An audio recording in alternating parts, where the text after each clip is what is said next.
Assalamualaikum warahmatullahi wabarakatuh. Selamat siang. Perkenalkan, nama saya Wahyu Nurmala Dewi dengan NIT 5822521470. Izinkan saya memperkenalkan Izinkan saya mempresentasikan skema sertifikasi tentang pengelolaan kawasan konservasi perairan untuk memenuhi asesmen mandiri saya dengan dosen asesor saya yaitu Bapak Dr. Engineer Sinar Pagi Septiana SSTPI MSI. Untuk prinsip dasar pengelolaan kawasan konservasi, ada konsep kawasan konservasi perairan di mana kawasan konservasi perairan adalah kawasan perairan yang dilindungi, dikelola dengan sistem zonasi untuk mewujudkan pengelolaan sumber daya ikan dan lingkungannya secara berkelanjutan. Nah, untuk tujuan penerapan kawasan konservasi yaitu untuk melindungi, melestarikan, dan memanfaatkan sumber daya ikan termasuk biota langka atau endemik, serta menjamin kelestarian fungsi ekosistem pesisir dan pulau-pulau kecil untuk kesejahteraan masyarakat. Nah, alasan memilih keanekaragaman hayati ekosistem untuk menjaga resiliensi atau daya lenting ekosistem dari tekanan lingkungan dan perubahan iklim, menjaga kestabilan rantai makanan, serta menjamin ketersediaan plasma nutfa untuk keberlanjutan perikanan tangkap maupun budidaya. Untuk contoh kebijakan konservasi dibagi menjadi dua tingkat, yaitu tingkat nasional ada Undang-Undang Nomor 27 Tahun 2007 dan Undang-Undang Nomor 1 Tahun 2014. Ada Permen KP tentang rencana pengelolaan dan zonasi. Nah, untuk tingkat internasional ada target Kunming-Montreal Global Biodiversity Framework. Terus ada Convention on Biological Diversity dan ada Sustainable Development Goals. Selanjutnya, untuk prinsip dasar pengelolaan kawasan konservasi perairan, di mana ada prinsip dan kriteria untuk memilih lokasi untuk dijadikan kawasan konservasi. Pertama, prinsip pemilihan lokasi, yaitu keterwakilan. Terus ada konektivitas, ekologi, terus ada keberlanjutan, serta tingkat ancaman. Nah, untuk kriteria pemilihan lokasi ada kriteria ekologi atau keanekaragaman hayati tinggi, habitat kritis atau tempat pemijahan ikan. Terus ada kriteria sosial dan di mana penerimaan masyarakat setempat dan kearifan lokal. Terakhir ada kriteria ekonomi, di mana kriteria ekonomi itu potensi perikanan berkelanjutan dan ekowisata.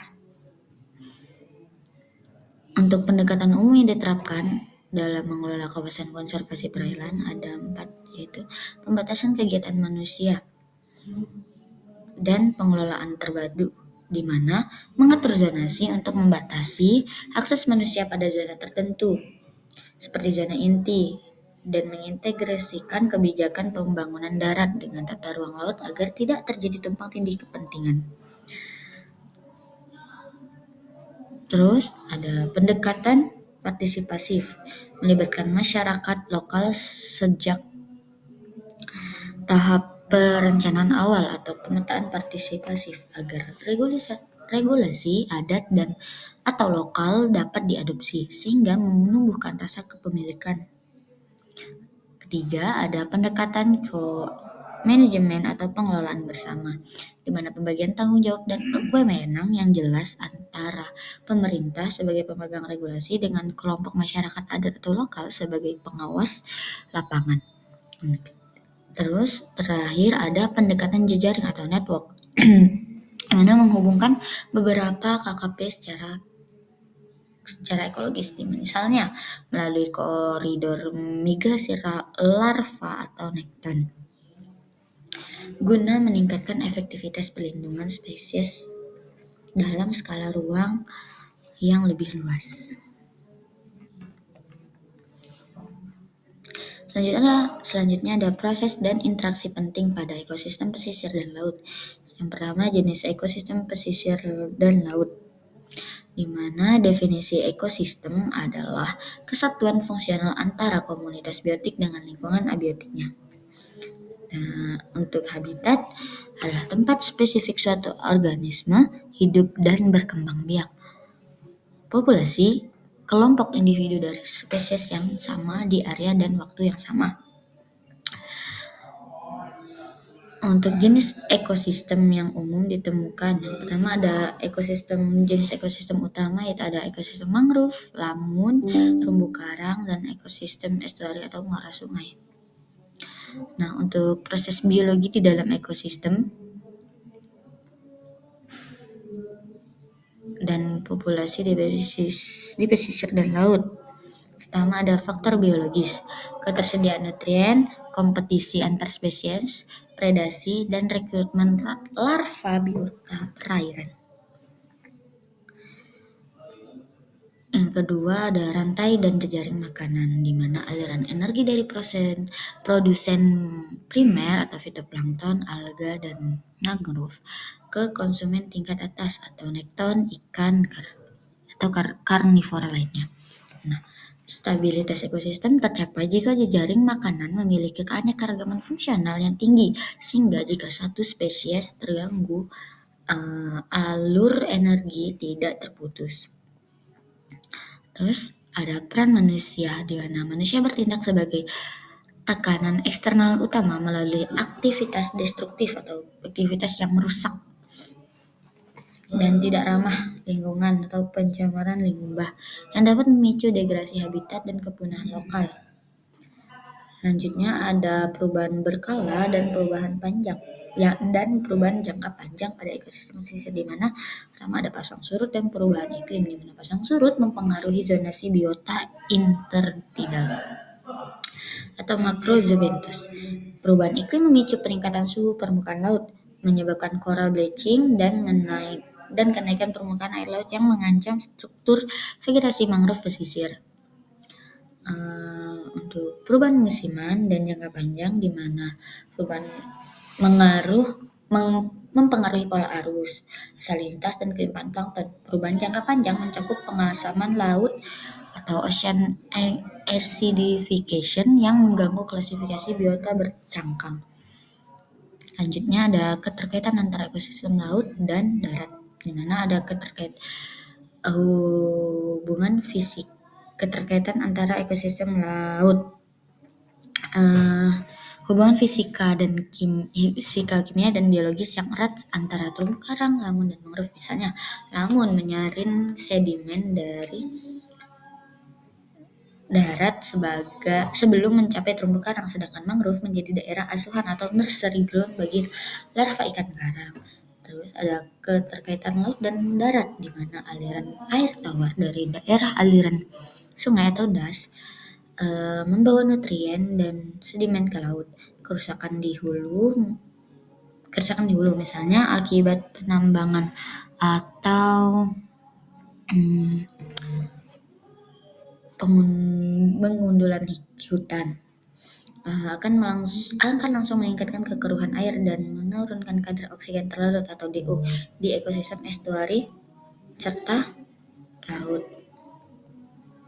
Selanjutnya ada prinsip kegiatan pendidikan untuk pengelolaan kawasan konservasi perairan. Yang pertama, tujuan dan pentingnya kegiatan pendidikan kawasan konservasi.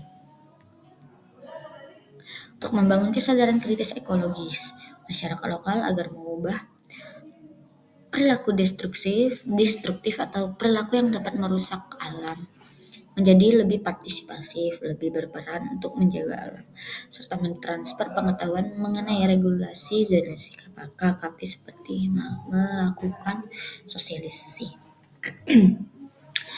Kedua, merancang kegiatan pembelajaran bagi masyarakat, di mana identifikasi masalah prioritas pertama, misalnya tingginya pelanggaran penangkapan ikan di zona inti atau perusakan ekosistem akibat sampah dan limbah. Terus ada kelompok sasaran, nelayan tradisional, pemuda karang taruna atau komunitas lokal, pelaku usaha wisata, dan anak-anak usia sekolah. Akar permasalahan perilaku umumnya dipicu oleh faktor ekonomi jangka pendek, keterbatasan alat tangkap ramah lingkungan, serta minimnya literasi hukum kelautan.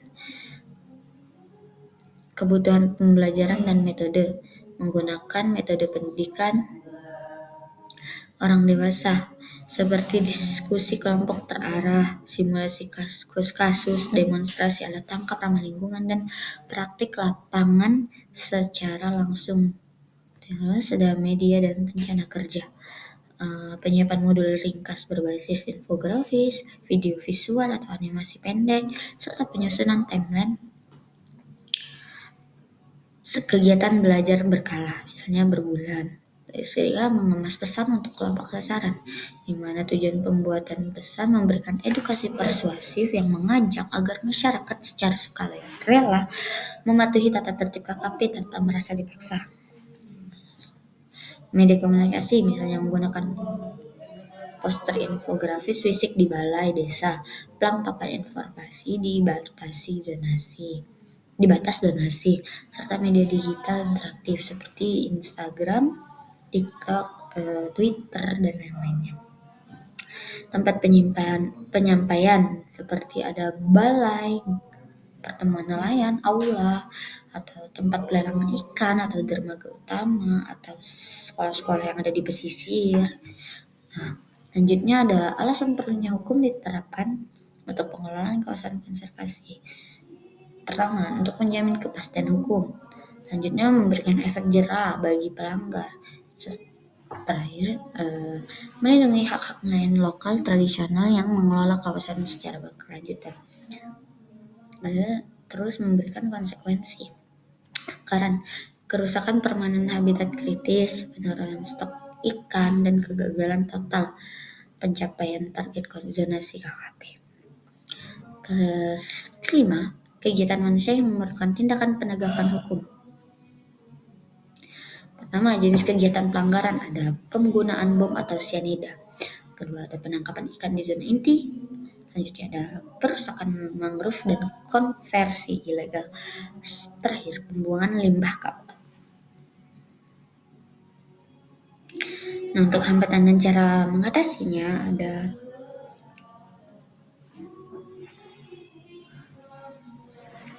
personel hambatannya berupa keterbatasan personel pengawasan, yaitu kekurangan orang, hanya satu, misal di satu wilayah tidak bisa bergantian, dan keterbatasan armada patroli. Selain itu juga perlengkapan seperti BBM-nya tidak bisa selalu ada. Nah, untuk cara mengatasinya adalah dengan membentuk kelompok masyarakat pengawas atau POKMASWAS berbasis masyarakat agar pengawas tidak sendirian, ada yang membantu. Nah, untuk peranan faktor budaya, yaitu adopsi hukum adat setempat seperti sistem sasi di Maluku atau tradisi perlindungan laut lokal lainnya, meningkatkan kepatuhan hukum karena masyarakat lebih menghormati sanksi moral atau adat dibandingkan sanksi administratif. 6. Penegakan hukum interpretatif dan konvensional. Itu interpretif adalah penegakan hukum berbasis preventif, edukatif, dan persuasif, pemasangan plang batas zona, sosialisasi aturan sanksi. Konvensional yaitu penegakan hukum berbasis represif dan justisial atau patroli bersenjata, penangkapan, penyidikan, dan proses peradilan. Untuk rancangan konsep menggabungkan sosialisasi berkala, aturan zonasi atau interpretif dengan jadwal patroli rutin berkala terkoordinasi. Untuk ketujuh, penyusunan perencanaan penegakan hukum.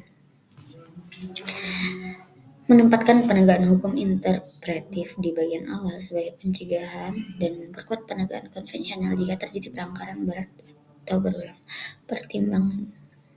Terus ada mempertimbangkan ketersediaan anggaran, peta kerawanan, spesial pelanggaran atau hotspot, musim penangkapan ikan, serta sinergi antar aparat penegak hukum atau polri, pengawasan, PSDKP, dan POKMASWAS. Prinsip kegiatan perikanan berkelanjutan di kawasan konservasi perairan, mana pertama tujuannya mencegah terjadinya eksploitasi berlebih, memberikan ruang berlindung bagi induk ikan untuk meja, dan menciptakan efek luapan stok ikan dari zona perlindungan ke zona pemanfaatan. Kedua, praktek tradisi pengelolaan konsep aspek tradisi, pembatasan waktu tangkap atau dibuka tutup kawasan penangkapan, pembatasan jenis alat tangkap tradisional yang selektif, serta pembatasan kuota tangkapan hanya untuk konsumsi domestik. Tiga, permasalahan perikanan tangkap.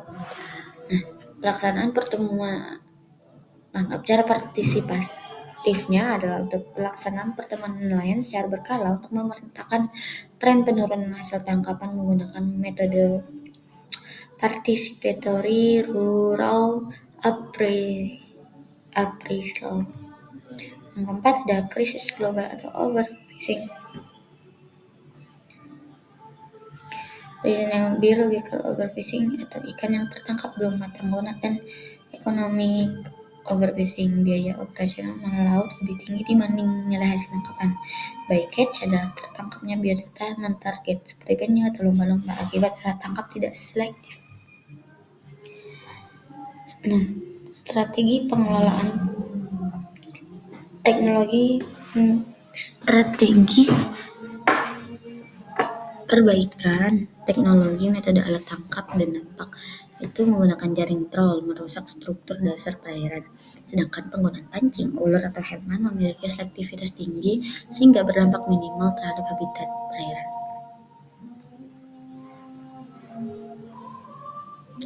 Keenam, prinsip marikultur. Selanjutnya ada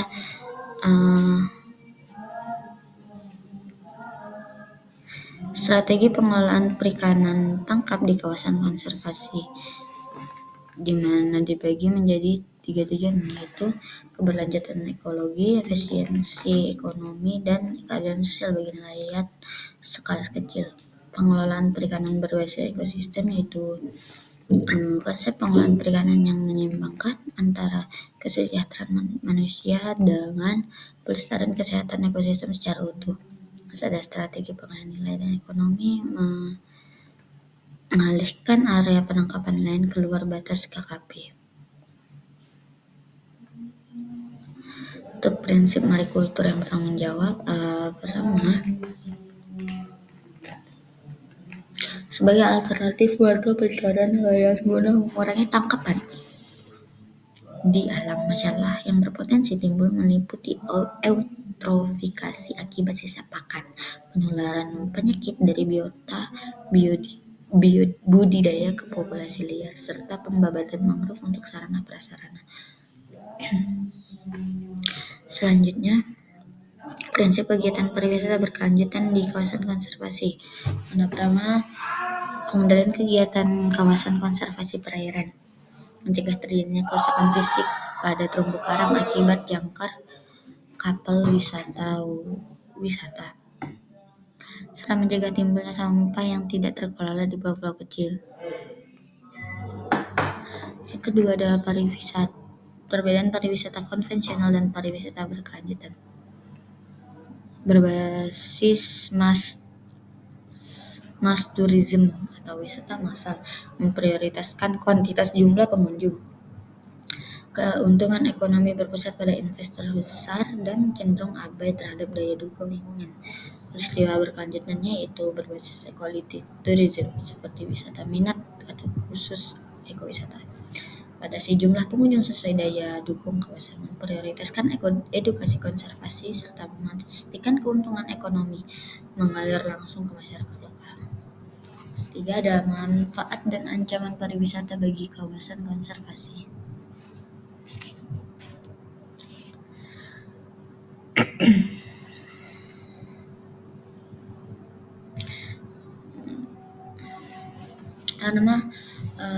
Manfaat meliputi alternatif pendapatan non-ekstraktif dan sumber pendanaan mandiri KKP. Ancaman meliputi stres pada biota laut, misalnya Mamalia laut terganggu, suara kapal, dan kerusakan mekanis ekosistem karang atau laut. Menyeimbangkan dan membuat misi, menerapkan sistem kota, kunjungan dan zonasi pariwisata yang ketat. Visi pariwisata KKP diarahkan untuk mewujudkan destinasi ekosistem dunia yang berbasis pada kelestarian alam hayati dan kemandirian ekonomi masyarakat lokal.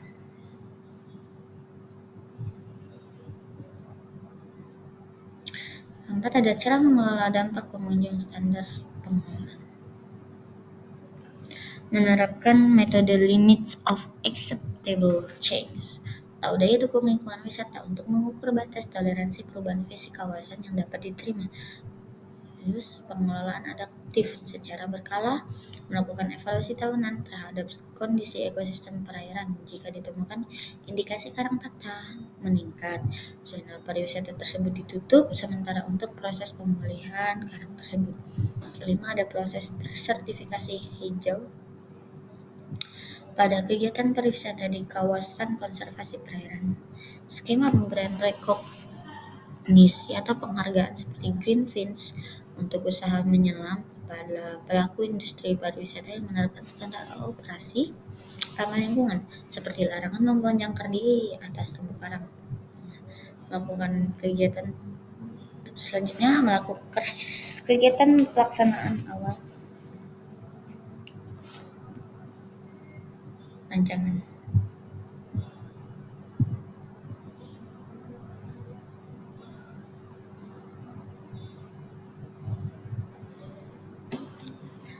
Awal perencanaannya itu landasan hukum pengelolaan kawasan konservasi perairan.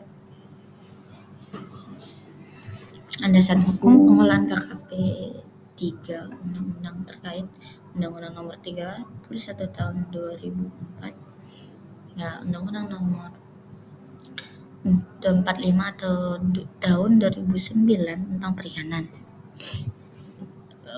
Undang-Undang Nomor 27 tahun 2007 nanti menjadi Undang-Undang Nomor 1 tahun 2014 tentang pengelolaan wilayah pesisir dan pulau kecil.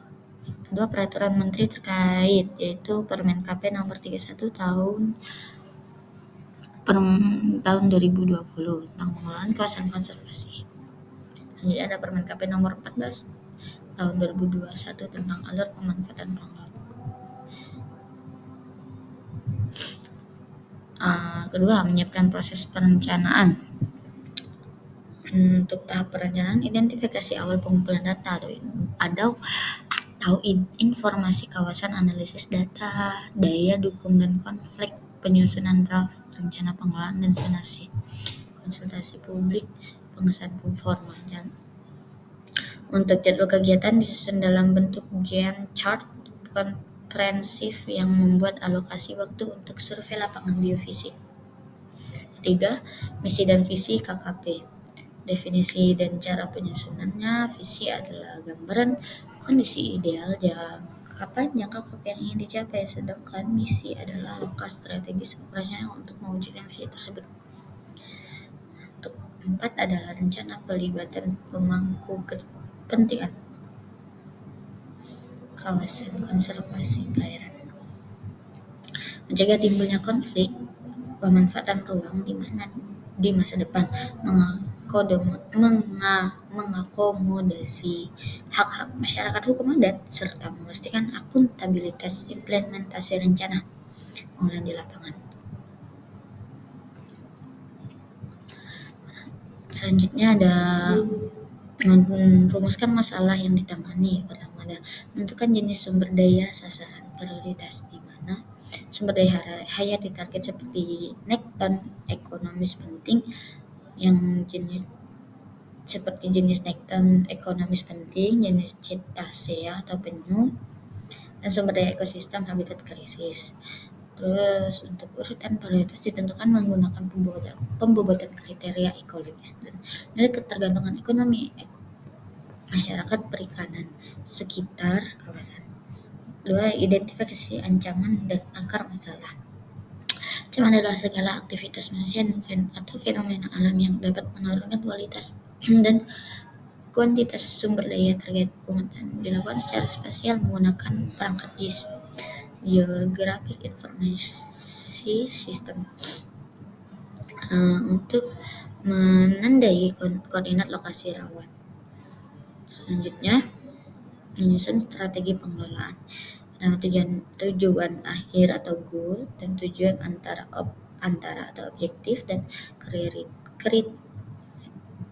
Nah, pernyataan tujuan harus memenuhi kaidah spesifik, measurable, achievable, realistic, dan time-bound.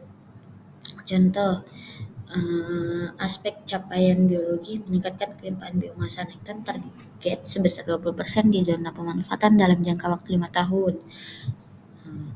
Selanjutnya, tata kelola menyelesaikan dan mengesahkan secara formal dokumen regulasi zonasi KKP Baturan ke-1. Kedua, ada analisis situasi dan pemilihan strategi. Analisis situasi atau SWOT mengidentifikasi kekuatan, kelemahan, peluang, dan ancaman internal serta eksternal kawasan. Penyelarasan strategi dengan zonasi memastikan bahwa program penguatan ekonomi nelayan dialokasikan di zona pemanfaatan atau zona lainnya, sedangkan program perlindungan mutlak ditempatkan di zona inti. Selanjutnya ada konsep rencana pemantauan kawasan konservasi perairan.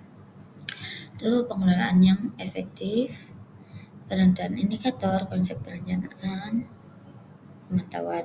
Selanjutnya ada konsep rencana pengelolaan kawasan konservasi perairan yang efektif. Komponen dan prioritas strategi, analisis dampak dan rencana implementasi.